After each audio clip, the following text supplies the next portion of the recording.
नमस्कार विद्यार्थी मित्रांनो, आपण इयत्ता 12वीचा पहिला इंग्रजीमधील पहिला लेसन अभ्यासतोय आणि ॲस्ट्रॉलॉजिस्ट डे.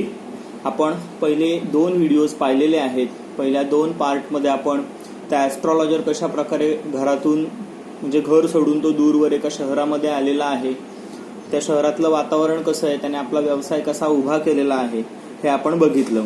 आणि जे पण काही पैसे मिळतील त्याच्यावर तो ॲस्ट्रॉलॉजर आपला चरितार्थ चालवत असतो. असाच एके दिवशी एक अनोळखी व्यक्ती त्याला भेटते आणि ॲस्ट्रॉलॉजर नेहमीच्या सवयीप्रमाणे त्याला सांगते की तू खूप चिंतेत दिसतोयस, जरा 2 मिनिटं माझ्याशी बस, आपण बोलूया, म्हणजेच तुला थोडंसं रिलॅक्स वाटेल. ती व्यक्ती काही बसण्याच्या मनस्थितीमध्ये नव्हती, परंतु ॲस्ट्रॉलॉजरने पुन्हा पुन्हा फोर्स करून त्याला सांगितल्यामुळे नाईलाजाने तो ॲस्ट्रॉलॉजरच्या सोबत चर्चा करायला तयार होतो. आणि मग ॲस्ट्रॉलॉजर त्याला सांगतोय की मी किती पैसे आकारतो तुझ्या प्रत्येक प्रश्नाचं उत्तर देण्यासाठी. त्यामध्ये मग त्यांच्यामध्ये थोडीशी घासाघीस होते आणि मग त्यांच्यामध्ये व्यवहार ठरला जातो. आता ॲस्ट्रॉलॉजर त्याच्या चेहऱ्याकडे बघतो आणि त्याला सांगतो की तुझ्या भविष्यामध्ये असं असं घडणार आहे. एवढ्यात ती व्यक्ती जी आहे ती व्यक्ती थोडीशी आवेशामध्ये बोलते की तू मला बाकी काही सांगू नको, मला फायद्याचं काहीतरी सांग. इथपर्यंत आपण मागच्या 2 व्हिडिओजमध्ये आपण पाहिलेलं होतं. पुढे बघूया page number 5.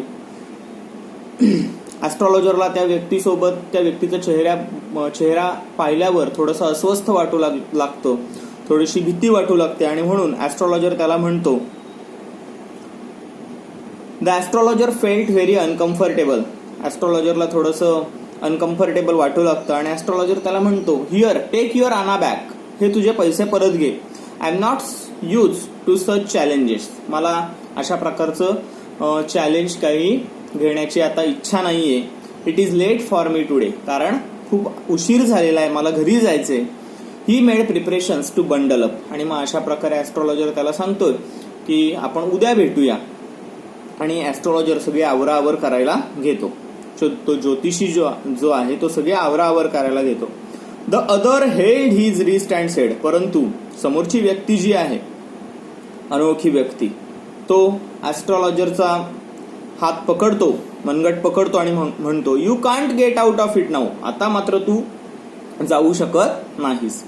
You dragged me in while I was passing. मी चाललो होतो, मी तुझ्याकडे स्वतःहून आलेलो नव्हतो, तूच मला सतत सांगून मला इथे थांबवलंस. The astrologer shivered in his grip. आता त्याने जे मनगट पकडलेलं आहे अशा प्रकारे पकडलेलं आहे की ॲस्ट्रॉलॉजर थोडासा घाबरतो, थरथरतो त्याच्या पकडीमध्ये. आणि his voice shook and become faint. ॲस्ट्रॉलॉजरचा आवाज सुद्धा थोडासा थरथरू लागतो.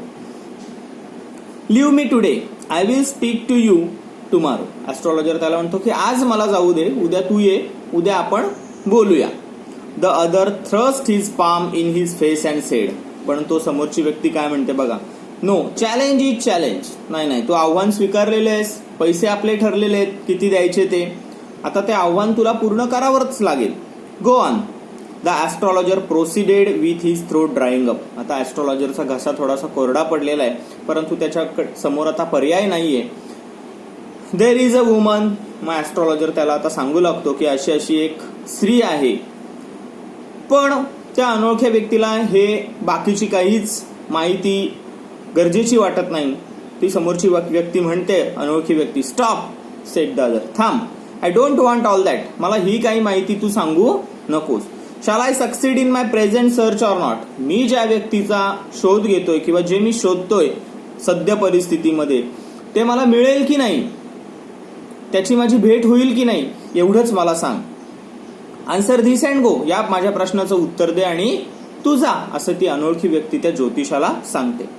Otherwise I will not let you go till you disgorge all your coin. आणि जोपर्यंत माझ्या या प्रश्नाचं उत्तर तू मला देत नाहीस तोपर्यंत मी तुला जाऊ देणार नाही. जरी तू तुझे सगळे दिवसभराचे पैसे जरी मला दिलेस तरी मी तुला जाऊ देणार नाही, जोपर्यंत तू माझ्या या प्रश्नाचं उत्तर देत नाहीस. कोणता प्रश्न विचारलाय की मी वर्तमान काळात सध्या जे शोधतोय, ज्या व्यक्तीचा शोध घेतोय, ती व्यक्तीशी माझी भेट होईल की नाही एवढंच मला सांग. म्हणजे आपल्या लक्षात येते की अनोळखी व्यक्ती जी आहे ती कोणाचा तरी शोध घेते त्याला बाकी काही नकोय, फक्त ती व्यक्ती भेटेल की नाही एवढं त्याला जाणून घेण्याची इच्छा आहे. The astrologer muttered few incantations and replied. आता तो ॲस्ट्रॉलॉजर तोंडातल्या तोंडात काहीतरी पुटपुटतोय. मटर इन्कॅन्टेशन्स म्हणजे काय? मंत्र. मंत्र पुटपुटतोय आणि म्हणतो ऑल राईट, ठीक आहे, I will speak, but will you give me a RuPay if what I say is convincing. पण एक लक्षात घे की जे मी तुला सांगेन त्या प्रश्नाने, त्या उत्तराने जर तुझी खात्री पटली तर तू मला रुपया देशील का? Otherwise I will not open my mouth and you may do what you like. जर तू रुपया द्यायला तयार होत असशील तर मी माझं तोंड उघडेल, नाहीतर मी माझं तोंड उघडणार नाही. मग तुला काय करायचं ते कर.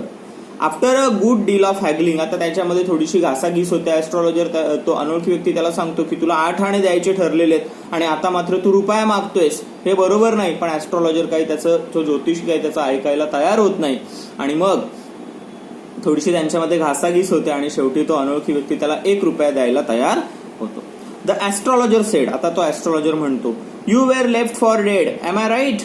बघ तुझ्या भूतकाळामध्ये काय घडलेलं आहे. तुला कोणीतरी मारून टाकलं होतं, केवळ मृत झालास, मेलास म्हणून तुला टाकून दिलं होतं, बरोबर? टेल मी मोर. त्या समोरच्या व्यक्तीला बरोबर ह्या सगळ्या गोष्टी पटतायत, कारण त्याच्या आयुष्यामध्ये हे घडलेलं आहे. त्याला त्या ज्योतिषाबद्दल आश्चर्य वाटू लागतं की ह्याला कसं काय माहिती. मग तो ॲस्ट्रॉलॉजर, तो ज्योतिषी सांगतो a knife has pass through you once. तुला कोणीतरी एकदा सूर्याने भोसकलं देखील होतं, said the astrologer. Good fellow. हे सुद्धा ऐकून त्या अनोळखी व्यक्तीला खूप बरं वाटतं की ॲस्ट्रॉलॉजर जेही सांगतो ते सगळं आपल्या बाबतीत घडलेलं आहे. He bared his chest to show the scar.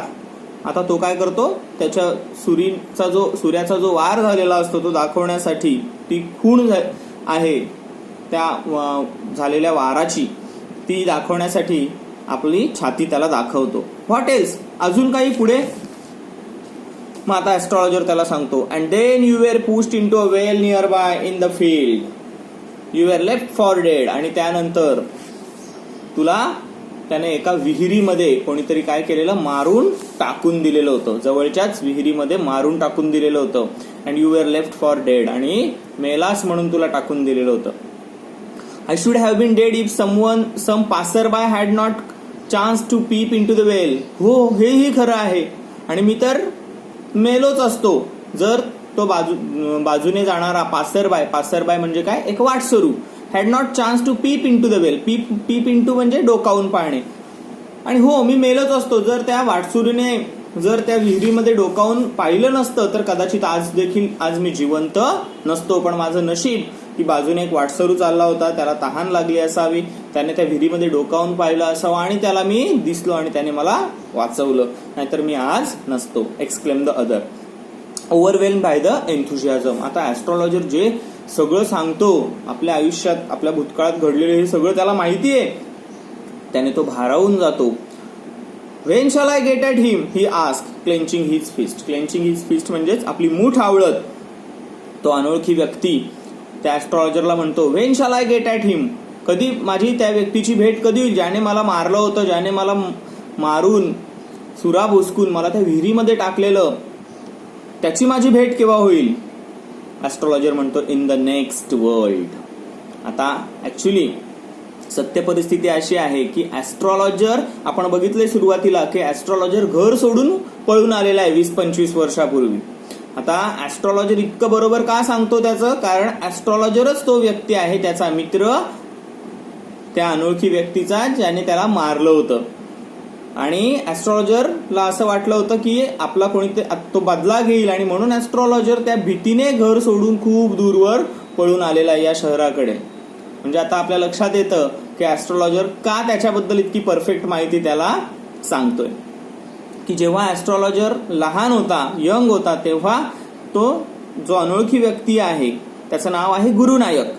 हे दोघे मित्र होते ॲस्ट्रॉलॉजरच्या. त्याच्यात काहीतरी वाद झाला होता लहानपणी, खेळता खेळता ते दोघे एकत्र फिरायचे, एकत्र दारू प्यायचे, एकत्र मस्ती करायचे आणि त्यावेळी त्यांच्यात काहीतरी वाद झाला होता आणि त्या वादामध्ये अनवधानाने ऍस्ट्रॉलॉजरने त्याला भोसकलं होतं आणि मेला म्हणून टाकून दिलं होतं. आणि त्या भीतीपोटीच ऍस्ट्रॉलॉजर जो आहे तो त्याच्या गावाकडून इकडे दूर पळून आलेला या शहरामध्ये, आणि म्हणून ऍस्ट्रॉलॉजरला त्याच्याबद्दल एवढी माहिती आहे.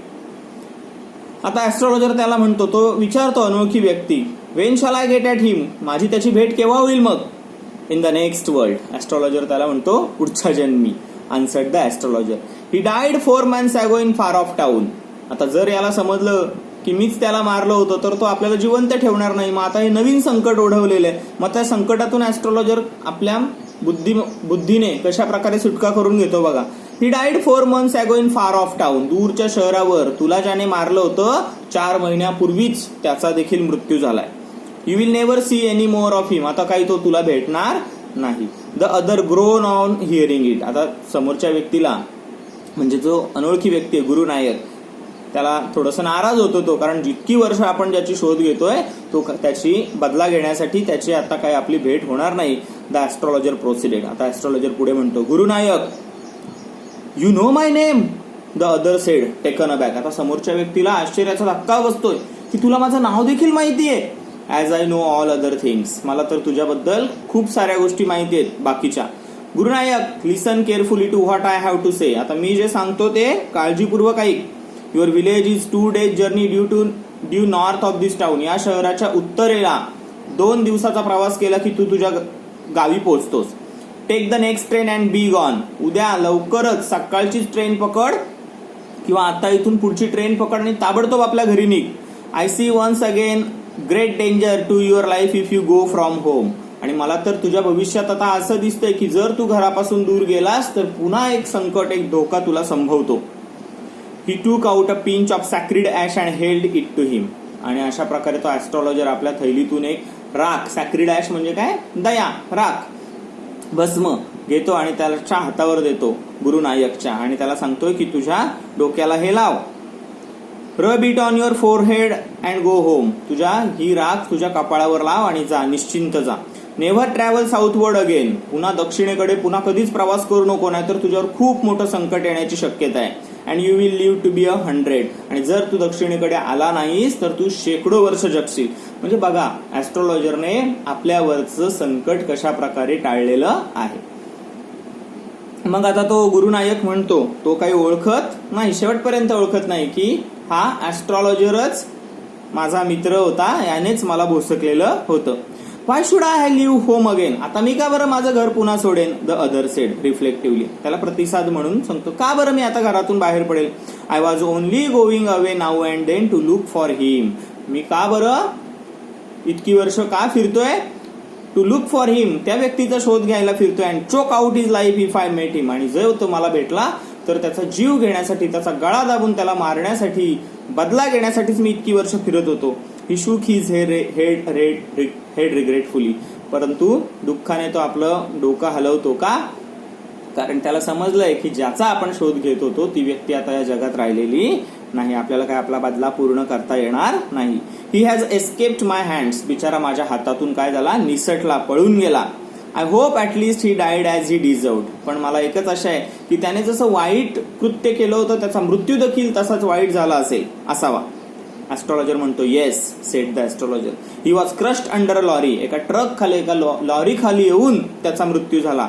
The other looked gratified to hear it. आणि जसं ऐकतो अनोळखी व्यक्ती, ती स्ट्रेंजर, हे ऐकून त्याला खूप बरं वाटतं. ग्रॅटिफाईड म्हणजे तो आनंदित होतो की वाईट केलं, त्याचा मृत्यू देखील अपघातानेच झालाय.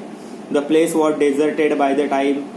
The astrologer picked up his articles and put them into bag. आता निर्मनुष्य झालेली आहे ती जागा. तो अनोळखी व्यक्ती म्हणजे गुरुनायक जो आहे तोही तिथून निघून गेलाय. ऍस्ट्रॉलॉजर आपली सगळ्या वस्तू ज्या आहेत त्या बॅगमध्ये टाकतो. The green shaft was also gone, leaving the place in darkness and silence. तो हिरवा प्रकाशाचा झोत जिथे पडलेला होता त्याच्यासमोर तोही आता नाहीये. म्हणजे आता संपूर्ण अंधार आहे तिथे. सायलेन्स आहे, शांतता आहे. The stranger had gone off in to the night. ती अनोळखी व्यक्ती म्हणजेच तो गुरुनायक देखील निघून जातो रात्रीच. After giving the astrologer a handful of coins. आणि ऍस्ट्रॉलॉजरला तो त्याच्या खिशातले जेवढे होते तेवढे सगळे पैसे ते त्या ॲस्ट्रॉलॉजरला देऊन जातो. It was nearly mid night, जवळपास आता मध्यरात्र झालेली होती. When the astrologer reached home, astrologer घरी पोहोचला तेव्हा जवळपास मध्यरात्र झालेली होती. His wife was waiting for him at the door and demanded an explanation. त्याची बायको जी आहे ती दरवाजामध्ये त्याची वाटच पाहत होती आणि तिने विचारलं की का इतका उशीर का झाला. He flung the coins at her and said, आता आपल्या दिवसभराची सगळी कमाई तो तिच्याकडे अशी फेकतो आणि सांगतो, काउंट देम, मोज. One man gave all that, एका व्यक्तीने एवढे सगळे पैसे दिलेत आज मला. ती मोजते आणि म्हणते 12 and half आणाज, 12 आणि अर्धा म्हणजे 12.5 आणे. ही सेड काउंटिंग, म्हणजे 12 रुपये आणि 12.5 आणे. शी वॉज ओव्हरजॉईड, तिला आनंद होतो की एवढे पैसे कधी मिळाले नव्हते तेवढे आज मिळालेत. I can buy some jaggery and coconut tomorrow, आता मी उद्याच थोडासा गुळ आणि खोबरं आणते.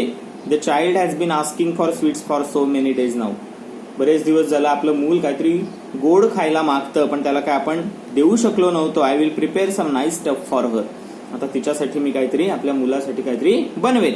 The swine has cheated me, he promise me a rupee. आता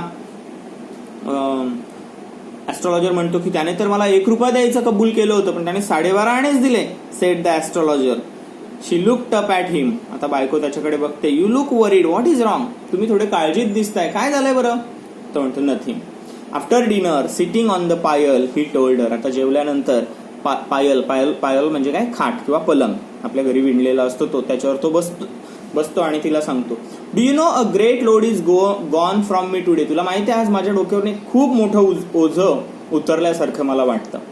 I thought I had the blood of a man on my hands all this year, एवढी वर्ष मला वाटायचं की माझ्या हातून काय झालेलं आहे, कोणाच तरी खून झालेला आहे, पाप झालेला आहे आणि त्यामुळेच मी चिंतेत असायचो. That was the reason why I ran away from home, आणि हेच कारण होतं, मला असं वाटायचं की आपल्या हातून कोणाच तरी खून झालेला आहे आणि त्यामुळेच मी माझं घर सोडून इतक्या वर्षांपूर्वी पळालो होतो. इथे आलो, सेटल झालो अँड मॅरिड यू, आणि तुझ्याशी लग्न वगैरे केलं. ज्या व्यक्तीचा माझ्या हातून खून झाला असं मला वाटायचं, ही इज अलाइव्ह, तो मात्र जिवंत आहे. शी गास्ड, ती धाप टाकते. You tried to kill him, तुम्ही त्याला मारायचा प्रयत्न केला होता. येस, इन अवर व्हिलेज, हो आमच्या गावामध्ये. When I was a silly youngster, जेव्हा मी तरुण होतो. वी ड्रँक, वी गॅम्बल्ड, आम्ही एकत्र दारू प्यायचो, जुगार खेळायचो. गॅम्बल म्हणजे जुगार खेळणे. And quarrelled badly one day, आणि एक दिवशी आमचं जोराचं भांडण झालं.